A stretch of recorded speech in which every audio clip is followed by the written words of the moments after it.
Bom dia, Dri, bom dia, amados, bom dia a todos os nossos ouvintes. É um prazer estar mais uma vez aqui para compartilharmos a palavra do Senhor. Tudo certo, Príncipe Heitor? Aqui a gente tem praticamente contra-regra, gente, vocês não estão entendendo. Queridos, nós vamos abrir a palavra do Senhor em um texto bastante conhecido, um texto que faz parte, acredito que da vida de...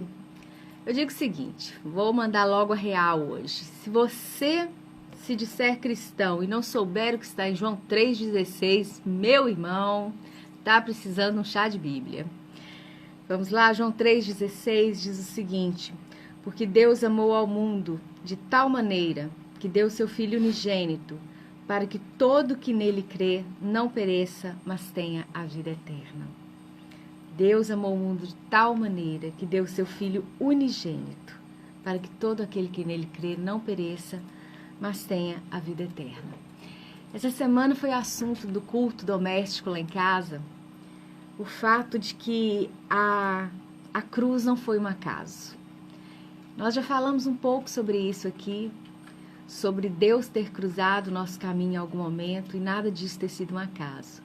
Mas hoje eu quero falar especificamente da cruz, porque ela, ao contrário do que muitos pensam, ela é símbolo da nossa vitória, porque a cruz não está ocupada mais, a cruz hoje está vazia, aleluia. E eu quero fazer uma percepção, um pensamento com você. Eu quero que você imagine comigo algumas coisas.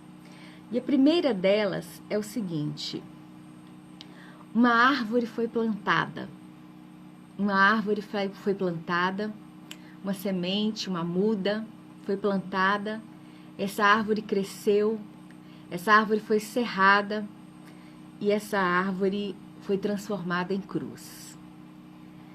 Deus criou o minério na terra para que o mineiro, para que pudesse ser trabalhado esse minério de ferro, para que ele fosse fundido e se transformasse em cravos e pedras e pregos que depois seriam usados na crucificação de Jesus.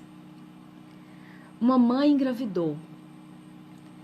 Provavelmente ela teve uma gravidez de 9 meses e ela teve um menino.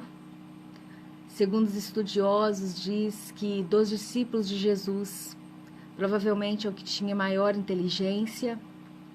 Essa mãe engravidou, teve um filho, e esse filho se chamou Judas Iscariotes. E tudo correu bem na infância dessa criança, até ele se tornar adulto, até o ponto dele ser chamado para ser discípulo de Jesus e trair Jesus. Deus moveu toda uma engrenagem política para que Pôncio Pilatos ocupasse o governo de Roma, e naquele momento determinante, que nós já falamos aqui também sobre a pergunta a Pilatos se mostrasse praticamente fraco, omisso, e entregasse a decisão que cabia a ele à multidão, onde optaram por soltar Barrabás e crucificar Jesus. Depois de tudo pronto, Deus veio e entregou o seu Filho unigênito. Queridos, Deus não tinha muitos filhos. O texto que nós acabamos de ler, Deus diz que Deus tinha um Filho unigênito. Ele deu o seu Filho unigênito. Eu gosto de brincar com isso, no sentido de que Deus não tinha 50 filhos no céu, dando trabalho para ele, 50 filhos no céu à toa, 50 filhos inúteis, e diz para um deles: desce você lá, que você não está fazendo nada aqui mesmo, e morre por esse povo e tenta fazer alguma coisa por esse povo. Não. Deus tinha um Filho unigênito, aquele único filho que estava com ele, na glória, Jesus. E ele, a palavra que nós lemos acabou de dizer, que Deus entregou, Deus amou o mundo de tal maneira que ele entregou o seu Filho unigênito. A cruz não foi um acaso. A árvore podia não ter sido plantada, não havia madeira para fazer cruz. Sem o minério de ferro, não haveriam cravos e pregos. Não haveria crucificação.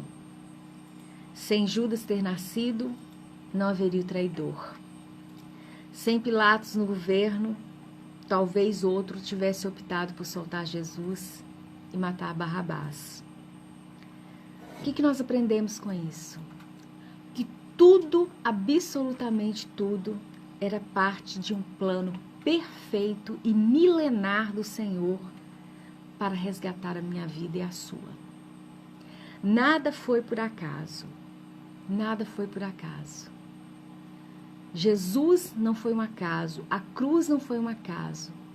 Se toda essa engrenagem tivesse falhado em algum momento, a crucificação não teria se dado do momento como se deu, da forma como se deu. Para que a crucificação existisse, era necessário que existisse a árvore, era necessário que existisse os pregos ou os cravos, era necessário que existisse um traidor, era necessário que existisse a vontade de Deus de resgatar a humanidade. Nada foi por acaso. Jesus não foi um tropeço na história da humanidade. Jesus foi a concretização de um plano perfeito de Deus. E eu quero convidar a você a pensar nessa manhã sobre a sua vida tem feito esse sacrifício valer a pena? Será que nós temos vivido de uma maneira que temos feito valer a pena o sacrifício de Jesus? Ele era parte de um plano de Deus. E esse plano de Deus, a palavra dele diz que é para a minha vida e para a sua vida. Aquela árvore, aqueles cravos, aquele governo, aquele traidor, tudo aquilo nada mais foi do que um detalhe do plano de Deus para a nossa vida. E hoje eu pergunto, como é que nós temos reagido diante desse projeto de Deus para a nossa vida? Como é que nós temos nos posicionado diante de Jesus na nossa vida? A cruz não foi um acaso. Você viu comigo aqui agora que várias coisas foram necessárias para que ela acontecesse. Só que mais do que isso, eu quero te dizer que essa cruz hoje, ela não está mais ocupada. Não existe mais um Jesus pregado na cruz. Não existe. Muitos dizem que a esperança é a última que morre. E eu digo a você que a esperança do cristão, ela não morreu, pelo contrário, ela ressuscitou ao terceiro dia. A nossa esperança é o Jesus, é o nosso Jesus, o nosso Messias, o nosso amado Salvador. E com essa palavra eu quero convidar a você a pensar. Você tem vivido de uma maneira que o sacrifício dele valeu a pena? Faça o sacrifício de Jesus valer a pena. Ele não precisava ter morrido na cruz. Ele fez por amor a mim, ele fez por amor a você. Talvez você tenha um filho, e eu te pergunto, você daria o seu filho para se sacrificar no lugar de alguém? Talvez você vai me dizer, não deixo nem cortarem a pontinha do dedo dele, Graciana. E Deus tinha um filho só, um filho unigênito. E ele disse a esse filho, vai meu filho, destitua-se da tua glória, desça lá, seja como eles, humano, para que a gente possa entendê-los e que eles possam se identificar conosco. E Jesus veio e habitou entre nós. E como disse Billy Graham, o maior evento que já aconteceu na história da humanidade não foi o homem ter pisado na lua, mas foi Deus ter pisado na terra. Jesus veio aqui, habitou entre nós, morreu por nós, morte de cruz, para que nós tomemos uma decisão hoje a respeito dele. Vamos fazer o sacrifício de Jesus valer a pena. Não viva como se esse sacrifício não tivesse sido feito. Não coloque coisas em primeiro lugar na sua vida que não tenham a ver com esse sacrifício. Olhe para a cruz vazia E lembre-se que ela está vazia, porque alguém passou por ela e venceu a morte no seu lugar. E hoje nós temos que ter um compromisso com o sacrifício que ele fez.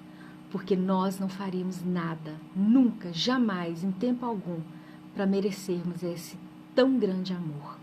Que Deus possa nos abençoar essa manhã, que essa palavra sirva ao teu coração e ao meu. E que fique na nossa vida a pergunta: eu tenho vivido de maneira a fazer o sacrifício de Jesus valer a pena? Que Deus nos abençoe. Amém.